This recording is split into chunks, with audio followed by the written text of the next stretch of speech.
Tujuan dari content creator bukanlah bikin konten, melainkan mendapatkan profit.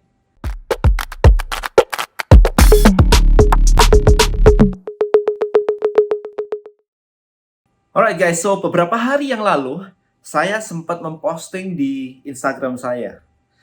Ya, jadi saya memposting, saya bercerita bahwa saya sudah menjadi content creator sejak tahun 2004. Berarti kalau video ini dibuat tahun 2022, berarti sudah 18 tahun. Sudah hampir 2 dekade. Don't beat me. You know, udah lama ya, jadi kerasa tua nih. Anyway, saya ingin berbagi mindset, saya posting di sini ya. Saya ingin berbagi mindset saya ketika membuat konten di tahun itu, di mana semua social media bahkan belum ada. Jadi saya sudah content creator sebelum zamannya ada, semuanya. Nggak ada. Anda tahu bisnis saya di suplemen fitness, dan pada saat itu tidak banyak orang tahu tentang suplemen fitness. Nah, jadi saya memulai itu di tahun 99, di mana saya hanya menjual suplemen fitness itu hanya saya, di kota saya. Artinya di kota lain juga kebanyakan begitu. Saya tahu di Surabaya ada, di Jakarta ada, tapi kayak di kota-kota lain nggak ada sama sekali namanya suplemen fitness. Jadi tiba-tiba saya adalah orang pertama di sebuah kota untuk menjual sebuah barang. Nah, artinya apa? Marketnya nggak ada.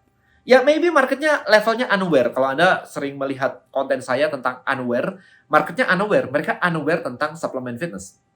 Majalah fitness nggak ada. Dari luar negeri nggak ada majalah fitness masuk. Internet kagak ada 99. Kayak disuruh ketika saya pertama kali bikin duniafitness.com aja, orang disuruh buka itu nggak mau. Mereka bilang lemot lah, berat lah, dan sebagainya. Handphonenya masih yang jadul-jadul banget. Nggak ada smartphone kayak hari ini, semua buka internet, nggak ada sama sekali. Ya apalagi di tahun 99.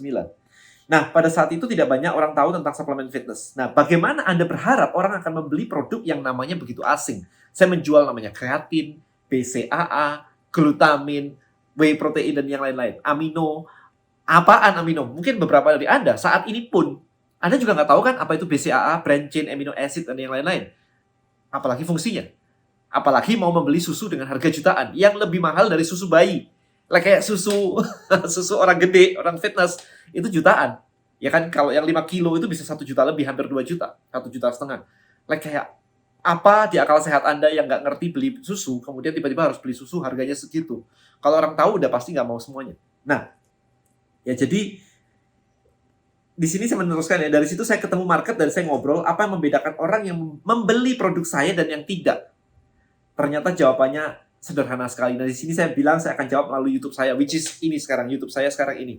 Jadi jawabannya simple. Orang membeli karena mengerti. Itu jawabannya. Bukan karena tahu, tapi karena mengerti. Understanding your product. Apa benefitnya buat dia dan sebagainya. Maka, balik lagi sekarang.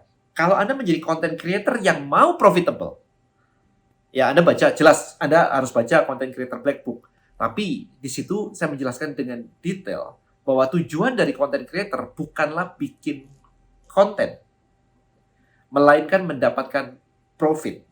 Nah, untuk mendapatkan profit, Anda harus menjual sesuatu. Banyak, ada 8 cara mencari income, mencari profit melalui content creator. Saya menyebutkan semuanya di content creator Black Book. Tapi intinya adalah Anda menjual apapun itu kan, mau barang digital, mau barang fisik, mau jasa, mau coaching, mau endorse, atau apapun itu. Intinya satu, Anda harus membuat orang mengeluarkan duit dari dompet mereka. Nah, orang hanya mau mengeluarkan duit dari dompet mereka apabila mereka mengerti. Jadi pertanyaannya adalah, apa yang tidak mereka mengerti? Sekali lagi, apa yang tidak mereka mengerti? Sehingga Anda harus membuat mereka mengerti dengan konten Anda. That's the question. Kira-kira apa? Nah, itu jadi PR. Itu jadi PR Anda sekarang. Jadi nggak bisa bikin konten hanya sekedar kayak, oke, saya mau bikin konten tentang A, tentang B, tentang C gitu. Apakah konten Anda membuat orang jadi paham tentang apapun yang Anda tawarkan? Dan jadi akhirnya setelah paham, mereka menginginkan produk Anda. Ya, jadi itu kuncinya. Nah, pada waktu itu saya membuat konten saya dalam bentuk majalah karena ya kayak begini. Karena apa? Karena tahun itu nggak ada website apa, social media nggak ada. Saya harus bikin dalam bentuk majalah. Anda bisa lihat, ini ada foto saya nih. Nah, itu ada foto saya tuh. Ya kan? Saya harus bikin dalam bentuk majalah yang kemudian saya sebarkan ke seluruh tempat fitness di seluruh Indonesia. So ini majalah yang kedua. Dulu namanya kalau nggak salah bukan ini, namanya pertama Nutris. Nggak tahu masih ada atau enggak nih. Let's see. Ya, nggak ada. Naturis bukan. Nutris namanya dulu, nggak ada. Oke, anyway. So, ya, jadi sportindo.com magazine saya bikinnya seperti itu dulu. Supaya apa? Supaya orang baca. Tujuan saya simpel, supaya orang baca. Gimana caranya? Saya bikin dalam bentuk majalah. Enak sekali hari ini Anda pakai Tribelio, tinggal broadcast email, selesai gitu. Masih ada aja yang bilang nggak dibuka dan sebagainya. Ya Anda sebar majalah ke gym-gym. Anda nggak bisa bilang bahwa, dan tidak semua orang akan baca majalah di gym. Ya iyalah, of course. Tapi yang baca akan beli. So that is the mindset, guys. Saya sebarin ini, satu gym saya kirimin 2, 3, 5 gitu. Majalah kayak begini, saya cetak 10.000. Anda bayangin ya, 10.000. Kali modal 7.000-an. Berarti sekitar berapa tuh? So, untuk membuat satu disebar, saya harus mengeluarkan duit 70 juta. 7.000 ini kalau nggak salah. 7.000 per eksemplar kali 10.000. Habis itu belum ongkos kirim. Ya, luckily saya mengirimkan produk fisik suplemen saya ke gym-gym. Jadi saya bisa nitip.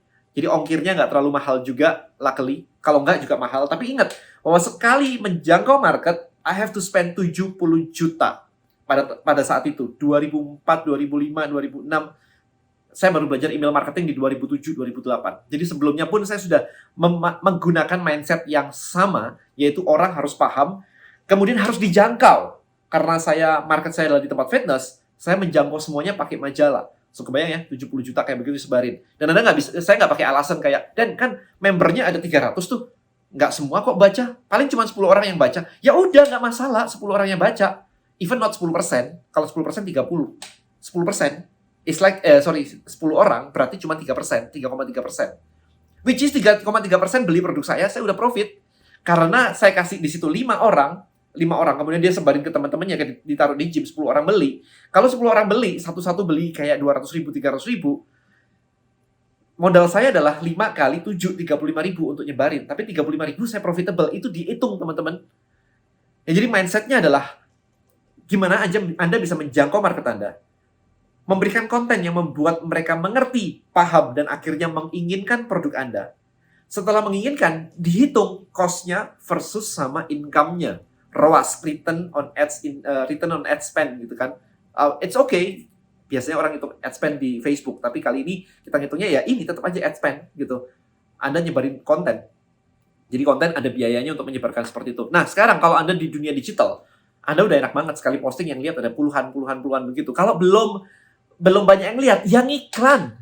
Kalau nggak ada, jangan bilang nggak ada duitnya dan sebagainya. Ini bisnis, guys. Kalau Anda memang nggak punya duit, nggak mau bisnis, nggak usah ngomong, nggak usah komplain. Gitu aja. Ya sometimes gemes juga gitu kan. Nggak punya duit dan nggak punya ini, nggak punya ide. Ya udahlah, lu tidur aja lah. Ya kan? Orang pebisnis itu menyelesaikan masalah orang lain. Kalau masalah sendiri kayak gitu nggak bisa diselesaikan, jangan jadi pebisnis. That's it. Ya itu kalau dari saya kayak begitu, teman-teman. Jadi chicken mindset nggak layak berbisnis. Tapi kalau Anda mau fight, mau struggling, mau berusaha, ya udah, jalanin aja. Oke? Hopefully video ini mencerahkan, menggugah sedikit, menggelitik sedikit. Thank you so much for watching this video. See you in the next one. Bye-bye.